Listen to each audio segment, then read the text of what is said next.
क्या खैबर पख्तूनख्वा में governor rule लग सकता है? गवर्नर रूल लगाने का जो इम्कान है वो हर दिन के साथ बढ़ता चला जा रहा है।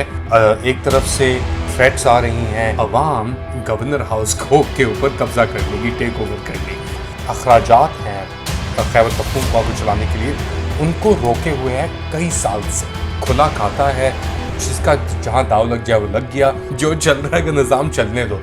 और मेरे ख्याल से यही माइंडसेट है, जैसा चल रहा है चलने दो, देखी जाएगी, भाड़ में गया ये मुल्क। राना सना साहब, ये थोड़ी चेंज आ रही है उनकी टोन के अंदर। वो कहते हैं कि जी जो इक़्तिदार के अंदर जो इस्टेब्लिशमेंट है, जो अफवाज की क़यादत है, उसको भी बैठना पड़ेगा, क्योंकि मुल्क फंसा हुआ है इन्हीं चक्करों के ऊपर, क्योंकि उनका ईगो जो है वो फंसा हुआ है।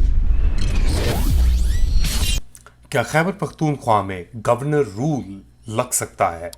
लेट अली शो यू के एक और एपिसोड में आप सबको खुशामदीद। Do like, subscribe and share this content.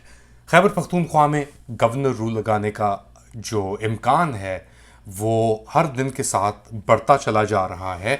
इस बात पे हम पहले से भी रिपोर्ट कर रहे थे, मगर अब जो एक बातों की जंग छिड़ चुकी है, गवर्नर खैबर पख्तूनख्वा फैसल करीम कुंडी साहब और जो वज़ीर आला हैं खैबर पख्तूनख्वा के अली अमीन कंडापुर साहब, इन दोनों के दरमियान एक तरफ से थ्रेट्स आ रही हैं फ्रॉम द सेंटर, प्रेसिडेंसी और ज़रायों से, और फैसल करीम कुंडी साहब से भी कि जी गवर्नर रूल शायद इम्पोज कर दिया जाए, गिवन द सिक्योरिटी सिचुएशन जो खैबर पख्तूनख्वा में चल रही है, उसको मद्देनज़र रखते हुए शायद ये मुमकिन हो। दूसरी तरफ अली अमीन गंडापुर साहब ने कहा है कि अगर तो गवर्नर रूल लगा या लगाने की कोई कोशिश की गई तो जो अवाम है और अवाम की सरबराही वो कहते हैं वो कर रहे हैं पाकिस्तान तहरीक-ए-इंसाफ सुन्नी इत्तेहाद काउंसिल के ज़रिए केपी के अंदर, तो अवाम गवर्नर हाउस के ऊपर कब्जा कर लेगी, टेक ओवर कर लेगी। आईनी ओहदे में बैठा हूँ कि हम गवर्नर हाउस में भी दौड़ जाएंगे। मुझे गवर्नर हाउस का तहफ़्फ़ुज़ करने आता है। इस्लामाबाद में तो हाईवे मिल गया था दौड़ने के लिए, यहाँ पर दौड़ने के लिए जगह भी नहीं मिलेगी। घसीटूंगा इसको सड़क के ऊपर। अगर गुंडागर्दी करोगे, जो जबान इस्तेमाल करोगे, उसी जबान में जवाब आएगा। आइंदा जैसे मुंह होगा वैसे थप्पड़ मिलेगा इंशाल्लाह। अगर आप बदमाशी करेंगे तो सबसे बड़ा बदमाश फिर मैं हूँ, फिर मैं आपको दिखा दूंगा तुम कितने बड़े बदमाश। कन्फ्रंटेशन से या बिलो द बेल्ट बयान से आप परहेज करें। आपकी गाड़ी का तो तेल भी मेरे बजट से जाता है, आपकी गाड़ी का तेल तक नहीं होगा फिर। और एक गवर्नर हाउस भी जो है ना आपकी मलकियत नहीं है। ऐसा ना हो कि फिर मैं इसको डिक्लेयर कर दूं आवाम के लिए खोल कर कि ये जो है प्रॉपर्टी है हमारी, और यहाँ आवाम के लिए खोल के मैं इसको हेरिटेज करके पुरानी बिल्डिंग है, जब घर बना के आपको 2 कमरों की एनेक्सी पड़ी है ना नीचे, उसमें शिफ्ट कर दूंगा। अपनी औकात पे रहो।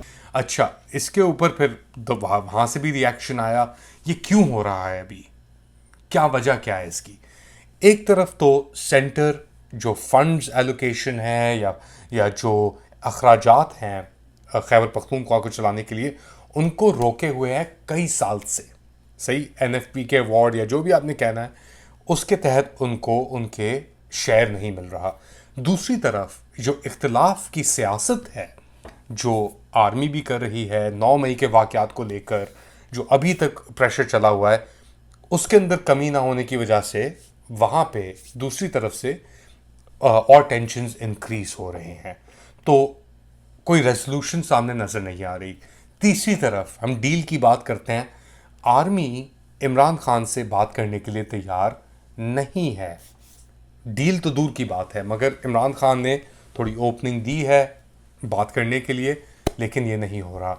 इस सिचुएशन में अगर सिचुएशन और ख़राब होती है, हमने देखा एजे के नई प्रोटेस्ट थे, केपी के अंदर भी बहुत प्रोटेस्ट चल रहे हैं, सिक्योरिटी सिचुएशन भी आपकी बड़ी ख़राब चल रही है, तो इन चीज़ों को देखते हुए गवर्नर रूल इम्पोजिशन एक बहुत बड़ी पॉसिबिलिटी बन चुका है मेरे ख्याल से।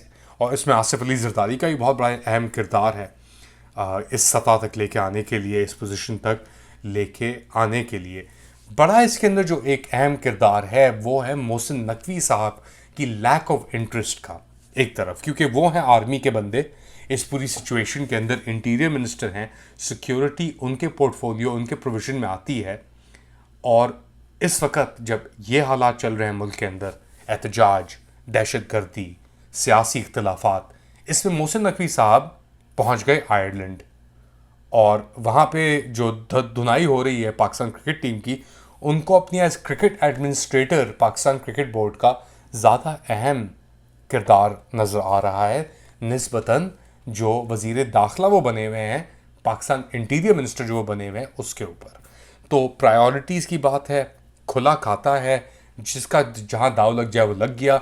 और यही हम हाल देख रहे हैं अभी हाल में कि एक तरफ तो ये केपी के अंदर हो रहा है, दूसरी तरफ वजारत दाखिला जो आपकी वो लुटी पड़ी है, और तीसरी तरफ इलेक्शन कमीशन ऑफ पाकिस्तान अभी तक उस ज़िद के ऊपर कायम है कि जो इलेक्शंस हुए थे और उसके बाद जो रिज़र्व सीट एलोकेशन हुई थी वो सही थी।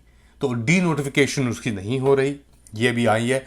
सुप्रीम कोर्ट ने फैसला पेशावर हाई कोर्ट का अपहोल्ड किया था, रिज़र्व सीट्स की बात हो रही थी, पाकिस्तान तहरीक इंसाफ सुन्नी इत्तेहाद काउंसिल की, तो जो उन्हें नहीं मिली उनकी रिज़र्व सीट्स छीन के दे दी गई उस लुटेरे टोले के हाथों, जिसमें PMLN पीपल्स पार्टी और MKM शामिल हैं। तो उनके नंबर बढ़ गए और पेशावर हाई कोर्ट ने इसके ऊपर एक स्टांस लिया। सुप्रीम कोर्ट की बेंच ने, जिसमें अतहर साहब भी शामिल थे, उन्होंने इसके ऊपर एक और जजमेंट दी हामी हिमायत में इसके।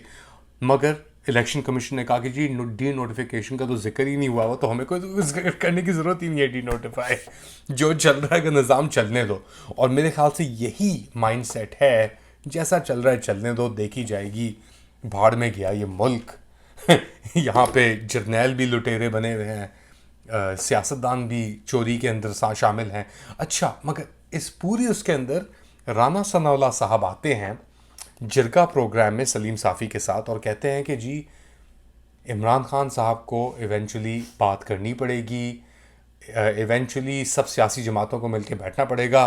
वो हमें चोर कहते हैं मगर उनसे बात करना चाहते हैं। अच्छा, उसके ऊपर ये भी कहते हैं कि जी राना सनाउल्लाह साहब, ये थोड़ी चेंज आ रही है उनकी टोन के अंदर, वो कहते हैं कि जी जो इक़्तिदार के अंदर जो इस्टेब्लिशमेंट है, जो अफवाज की क़यादत है, उसको भी बैठना पड़ेगा। तो ये एक चेंज आ रहा है इनकी टोन के अंदर। वो जानते हैं कि उनकी अपनी कोई हैसियत, अपनी कोई औकात नहीं है।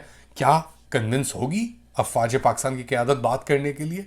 जो उनके अभी नखरे चल रहे हैं जिस तरीके से, लग तो नहीं रहा कि ये मुमकिन होगा कि वो अपने ईगो को, अपना जो ये अपनी आन और शान को थोड़ा स्टेप बैक करें, उससे रियलिटी को थोड़ा ज़रा एहसास करें और बात को आगे बढ़ाएं। मगर मुल्क फंसा हुआ है इन्हीं चक्करों के ऊपर, क्योंकि उनका ईगो जो है वो फंसा हुआ है, अकड़ नहीं जा रही उनकी बेसिकली। और जब तक अकड़ नहीं जाएगी तो फिर ये मुल्क और तबाही के रास्ते चला जाएगा। आप क्या समझते हैं? बताएं हमें in the comment section. Do like, subscribe and share this content. अपना ख्याल रखिएगा। अल्लाह हाफिज़।